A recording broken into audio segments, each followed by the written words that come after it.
चार गलतियां ऐसी हैं कि अगर आप अपने इनकम टैक्स रिटर्न जमा करवाते हुए वो कर रहे हैं तो उसमें आपको 100% नोटिस भी आएगा और आपके ऊपर जुर्माना भी आयद किया जाएगा। ये चार गलतियां कौन सी हैं ये मैं आज आपको इस वीडियो में बताऊंगा। अपनी वीडियो शुरू करने से पहले मैं आपसे रिक्वेस्ट करूंगा, मेरे फेसबुक पेज को लाइक करें, यूट्यूब चैनल को सब्सक्राइब करें। दूसरा मेरी आपसे रिक्वेस्ट है कि अगर मेरी वीडियो से आपके लिए में कोई इजाफा होता है तो एक लाइक, कमेंट या शेयर कर दिया करें, इससे मेरी काफी हौसला अफजाई होती है।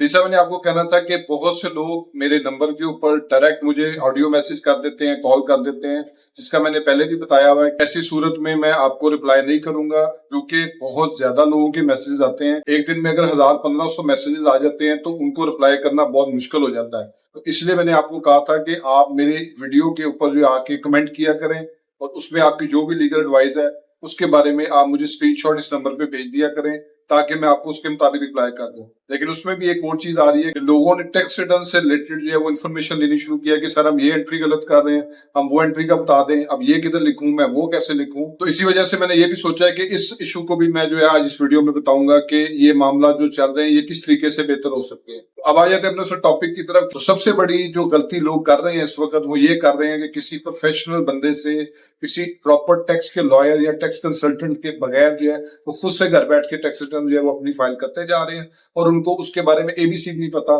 कि ये चीज कैसे काम करती है, इसके पीछे क्या मामला आता है।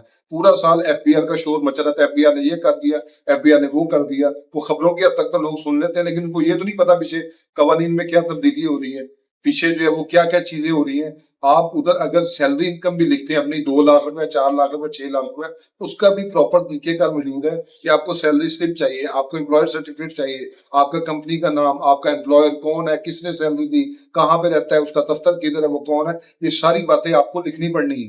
क्योंकि जब उन्होंने आपसे सवाल जवाब पूछना है तो आपको ये जवाब देना पड़ेगा। ऐसे तमाम लोग जिनका अकाउंटिंग नॉलेज नहीं है, जिनको इनकम टैक्स के कवानीन के बारे में नहीं पता, जो टैक्स के सर्कुलर्स एफबीआर की तरफ से जारी किए जाते हैं, ऑर्डर्स, एसआरओस, इनसे अपडेटेड नहीं है और वो अपनी टैक्स रिटर्न खुद से घर बैठ के फाइल कर रहे हैं। क्योंकि जिस शख्स को इस सारी चीजों के बारे में पता ही नहीं है वो सिर्फ इस चीज को लेके चल रहा है कि जी मैं कैलकुलेट का बटन दबा रहा हूँ तो मुझे जो है वो जो सामने रिजल्ट आ रहा है, अगर उसमें टैक्स बन रहा है तो वो सोच में पड़ जाता है कि टैक्स क्यों बन रहा है। अगर उसका टैक्स नहीं शो हो रहा वक्ती तौर पे वो कहता है जी मेरा तो टैक्स बनता ही नहीं है। तो उसको पता ही नहीं है कि पीछे उसको कितनी अमाउंट के ऊपर कितना टैक्स बनना चाहिए था, क्योंकि इसमें टैक्स रिटर्न के अंदर कई दफा एरर्स आ रहे होते हैं। बल्कि अगर आप मेरे से पूछे तो आज भी एरर्स आ रहे हैं और काफी लोग जो है वो गलत टैक्स रिटर्न फाइल कर चुके हैं या वो अभी भी कर रहे हैं क्योंकि उनको पता ही नहीं है कि असल टैक्स जो है वो बनता कितना है। एक शख्स कहता है जी मेरी 10 लाख रुपए सैलरी है, उसको ये बात पता ही नहीं है कि उसके 10 लाख की सैलरी के ऊपर उसका टैक्स बनता कितना है। या अगर उसका कोई बिजनेस इनकम है, उसकी 10 लाख रुपए उसको मुनाफा हुआ, उसको पता ही नहीं है कि मेरा टैक्स जो है वो असल में बनता कितना है। वो क्या करता है, सिर्फ 10 लाख रुपया लिखा, कैलकुलेट दबाया, जो रिजल्ट सामने आ गया वो अगर उसको अच्छा लगा तो उसने उसको एक्सेप्ट कर लिया। अगर उसमें कुछ ज्यादा आ रहा तो वो कभी वैल्यू कम कर रहा है, कभी उसमें एक्सपेंस डाली जा रहा है, बिल्कुल गलत तरीके से, जिसका उसके पीछे लॉजिक ही नहीं है। वो इस बात को भूल चुका हुआ है बिल्कुल ही कि जो भी मैं एंट्री कर रहा हूँ, जो जो अमाउंट में जिस जिस जगह पे लिख रहा हूँ, मुझे हर उस एंट्री का जवाब देना जब एफबीआर वालों ने पूछना है। दूसरे नंबर पे जो सबसे बड़ी गलती है जो मेरे सामने आई है, जो लोग अपनी टैक्स रिटर्न खुद से फाइल कर रहे हैं, वो ये है कि वो कैपिटल एसेट के फॉर्म को फिल ही नहीं कर रहे। कैपिटल एसेट का फॉर्म जो है वो इनकम टैक्स रिटर्न के अंदर मौजूद है और उसको आपने हर सूरत फाइल करना है। अगर आपके पास एक प्रॉपर्टी है, 2 प्रॉपर्टीज है, ये जितनी भी प्रॉपर्टीज है, और उसको प्रॉपर तरीके से आपने फॉलो करना है क्योंकि उसके अंदर 2-3 कॉलम है जिसके मुताबिक आपने उसको फिल आउट करना है। क्योंकि 7E का टैक्स जो है इससे रिलेटेड है। लोगों को पता ही नहीं है कि ये प्रॉपर्टी जो है हमने वेल्थ स्टेटमेंट के अलावा कैपिटल एसेट में भी डिक्लेयर करनी है। तो ये एक ऐसी चीज है कि अगर आपके पास प्रॉपर्टी और आप उसको कैपिटल एसेट में डिक्लेयर नहीं कर रहे तो एक तो आपको 7E के टैक्स की बारी में प्रॉब्लम बनेगी, दूसरा ये कि कमिश्नर का नोटिस भी आएगा कि आपने इसको जो है वो डिक्लेयर क्यों नहीं किया। तीसरे नंबर पे जो सबसे बड़ी मिस्टेक जो लोग कर रहे हैं वो ये है कि जब वो प्रॉपर्टी खरीदते हैं या प्रॉपर्टी को बेचते हैं उसके इन एंड आउट का उनको तरीकेकार ही नहीं पता कि वो प्रॉपर्टी को उन्होंने लिखना कैसे है, कैपिटल एसेट में दर्ज किया नहीं किया, वेल्थ स्टेटमेंट में किस तरीके से करना है। उसकी एक प्रॉपर प्रोसीजर के मुताबिक जब तक आप वैल्यूज और उसकी एंट्रीज नहीं लिखेंगे तो आपको जो है वो नोटिस आएगा। वो इस तरह भी आ सकता है कि आपने इनकम्प्लीट डिटेल लिखी हुई है तो एफबीआर आपको नोटिस कर देगा ये कौन सी प्रॉपर्टी है और ये कौन सी प्रॉपर्टी है, तो आपके लिए एक जो है वो टेंशन का बायस बनेगा। फिर इसके बाद अगर आप प्रॉपर्टी सेल आउट कर देते हैं तो लोग समझते हैं कि जो हमने प्रॉपर्टी को सेल आउट करते हुए जो टैक्स दे दिया है वही हमारा फाइनल टैक्स है, उसमें हमने मजीद तो कुछ देना नहीं। वो उसको एडजस्ट करने के चक्कर में अपनी इनकम को बहुत ज्यादा बढ़ा देते हैं कि यार ये मैं टैक्स दे बैठा हूँ तो अपनी इनकम पकड़ के 20 लाख रुपया कर दूं। आपने वो टैक्स को यूटिलाइज करने के लिए इनकम अपनी 20 लाख रुपया कर दी है, आपको ये नहीं पता कि आपको उस बात का जवाब देना पड़ता है कि आपने 20 लाख कमाया कैसे है, किससे कमाया।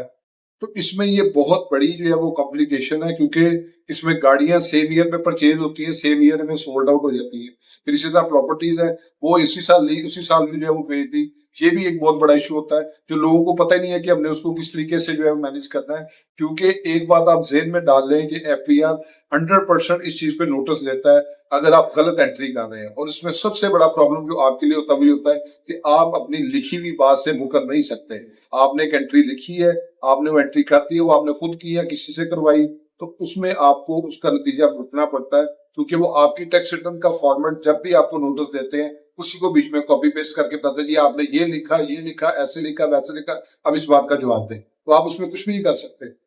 चौथे नंबर पे जो इसमें आपको जो सबसे बड़ी गलती जो आप कर रहे होते हैं, वो लोग हैं जिनको बाहर से पैसे आते हैं, उनका कोई रिश्तेदार या अजीज जो बाहर से पैसे भेजता है और वो उसमें फॉरेन रेमिटेंस एंटर कर देते हैं विदाउट गेटिंग पीआरसी सर्टिफिकेट।